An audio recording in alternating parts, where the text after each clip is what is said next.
La RDC connaît un marasme économique quasi chronique. Les moyens de l'État sont très maigres, pas à cause des paramètres économiques, mais plutôt à cause de la corruption, devenue un mode de gestion. La lutte contre la corruption doit donc nous préoccuper au même titre que la lutte contre le Covid-19, car ce fléau nuit de fond en comble notre économie, par ricochet, entrave au bien-être de la population tout entière. Les propos sont du professeur Luzolo Bambilesa qui décide de sortir de son silence. Il prend ainsi la parole en tant qu'intellectuel engagé et acteur politique indépendant.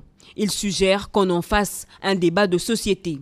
Pour exprimer toute ma reconnaissance à l'ancien président Joseph Kabila pour la confiance qu'il m'avait faite justement pour pouvoir exercer toutes ses fonctions dans le secteur de la justice anticorruption. J'exprime aussi ma reconnaissance à l'endroit du président Félix-Antoine Tshisekedi pour m'avoir gardé dans son cabinet pendant plus d'une année concernant la gouvernance de mon pays, surtout sur une question qui me paraît préoccupante, mais sur laquelle on ne parle pas assez profondément. C'est la problématique de la corruption, du détournement des deniers publics, de tout l'argent que l'État devrait recouvrer, mais qu'il perd, et de son impact direct sur le vécu quotidien du peuple congolais.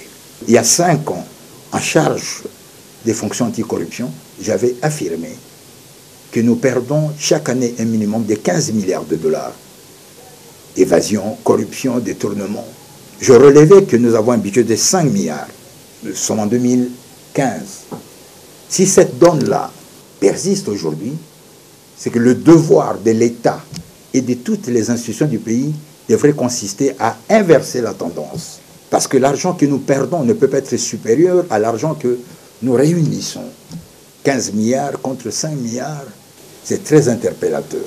Que faire? Le scientifique a quelques pistes. Il faut donc décorruptionnaliser toute la République démocratique du Congo.